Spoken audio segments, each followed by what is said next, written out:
All right, back for another beer review, and today I'll be reviewing yet another beer from the Great Lakes Brewing Company, and they are out of Cleveland, Ohio, and this is their strawberry pineapple wheat. So this is a wheat ale with a strawberry and a pineapple. It comes in at 5.5% alcohol by volume, 17 IBUs, and at the time of review, I don't know exactly how old this can is, but it does have a best by date of September 23rd of 2024, and we're about 4.5 months away from that date, so according to Great Lakes, we should be more than good to go. So this is the newest seasonal release from Great Lakes, and it's a strawberry pineapple wheat ale. Pretty simple. They actually, I think it was last fall, released their cran orange wheat ale, which it's 5.5% and 17 IBUs just like this, so they probably both have the same base. That one is with cranberry and orange. This one is with strawberry and pineapple. So if they release that again this year, I will give it a go because I do like cran orange flavored foods and beverages and whatnot. So we'll see about that one. Anyway,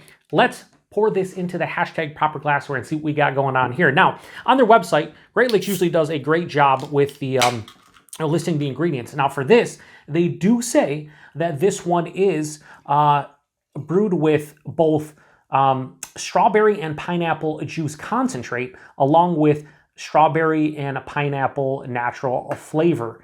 So I would say that based on the color of this, that is correct. There's definitely, some strawberry and pineapple juice going on here. The fact that they use natural flavor, you see a lot of breweries do that now just kind of to help out the beer. I'm hoping this is more authentic than candied. That would be my preference. So first off, we got the hashtag proper glassware. It looks nice, it doesn't look like anything amazing, but it looks nice in the glassware for sure. But as you guys can see, this has like this pinkish orange kind of tinge to it. Definitely looks like something that would have strawberry and pineapple in it. Has a nice hazy kind of wheat ale look to it. It had about a finger of an off-white, somewhat creamy looking head as displayed to a thin film. Hold it up to the light. Yeah, you can see probably the shadow of my hand, but you can't make it out, so it definitely has that wheat haze to it. So anyway, let's get a nose. Ooh. Okay, so it doesn't smell candied in the nose, which is very welcomed. A lot of these summer crushers where they're brewing them with fruit, a lot of times it's natural flavors. This, again, does have the natural flavors in it, but it's also being brewed with juice concentrate. It has more of an authentic strawberry nose without question. Oh yeah, 100%. It's like a tart, but like sweet, kind of seedy smell to it. Like I would say like overripened strawberries. You ever got some overripened strawberries to the point where maybe they're starting to get kind of bad, but not quite to that level, and they're much sweeter. And it has a nice, like, vibrant, sweet pineapple nose. But again, it doesn't smell as candied as other beers do within this like kind of style, or again, as a summer crusher fruit beer. So a little bit of that like weedy kind of wheat bread note. Yeah, I mean, it's very simplistic. It's strawberry, it's pineapple, a little bit of wheat bread, nothing much to speak about outside of those three characteristics. It smells like it's going to be pretty good. Hopefully, like I said, with these beers, hopefully it's not too candied in the taste and it's not too sweet. This is supposed to be a summer crusher, so let's get into it. Cheers, everyone.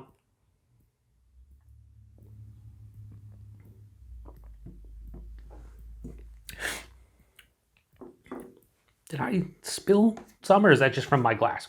Nice.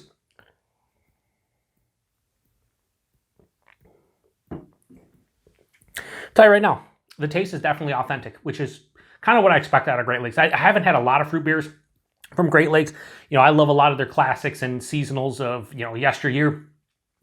But they've done a pretty good job with this one, especially if you're looking for a fruited beer that's easy to drink, has some nice fruit flavors, but isn't overly done. So body and mouthfeel.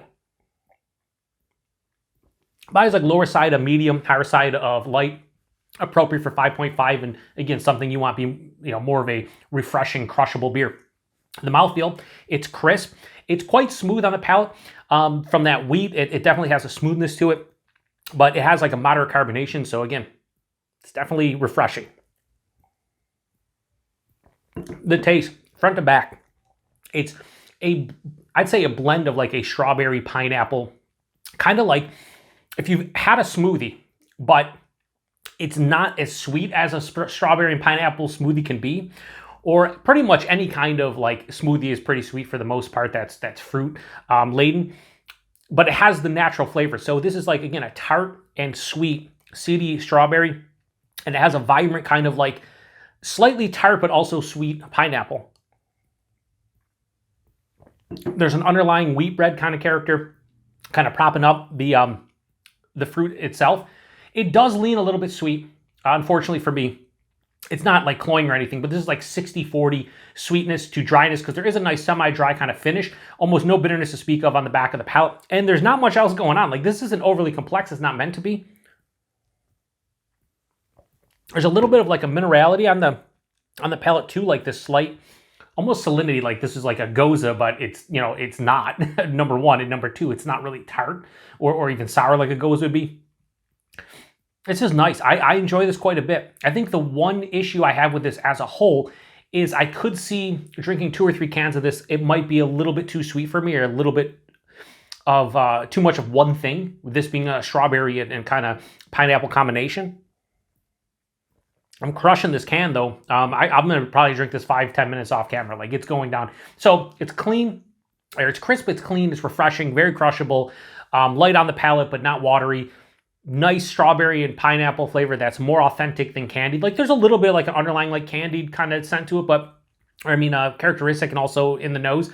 But like going back to something I reviewed recently, the Mango Peach Kolsch from Genesee, that one was more candied with the peach character was more of that peach gummy ring.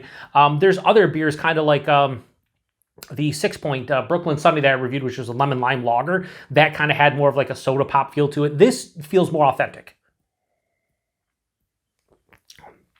But I just wish it was a little bit sweeter, and I'd be loving this. As is, I really do enjoy it. So kudos to Great Lakes on this one. I'm digging it quite a bit. 5.5%, you really can't tell. Just a nice beer. So strawberry pineapple wheat from Great Lakes. I'm going to give this a low 4 out of 5 and go 3.9 out of 5. That's kind of where this one lands. I think if the sweetness wasn't there, if it was a little bit more balanced from that aspect, this would probably be like a high 4. I'd probably give it like a 4.05 or a 4.1. Regardless, I think this is really nice, and I think if you enjoy fruited beers, fruited crushers in the spring and summertime, you should probably pick this one up if you can get your hands on Great Lakes stuff, because it's really nice for what it is, and I like the fact that it doesn't have a huge candied slash artificial kind of flavor to it. So good stuff. Price point availability. Now, this one, according to their website, comes in 6-packs on draft and in a variety pack. I don't know what the variety pack is. I saw 6 packs of it. It was $10.99 a 6-pack. I paid like $1.89 or something like that for that can. Great price point. Honestly, for a good craft brewery like Great Lakes is, to be able to sell something like this for under $2 a can, I think is pretty damn good. And availability, Great Lakes has a beer finder, so you can go to their website, check it out. Wherever you see Great Lakes stuff, you should see this one. For the most part, not a guarantee, because this is their, again, spring, summer seasonal. They say this had an April release, and I think in the fall, like around September, you're going to see the Cran Orange release. They'll probably have these two release every 6 months or so.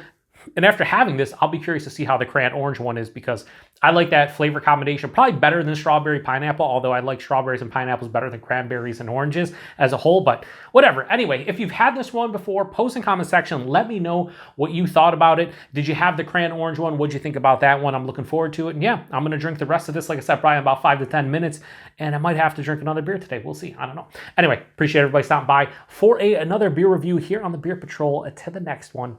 Cheers.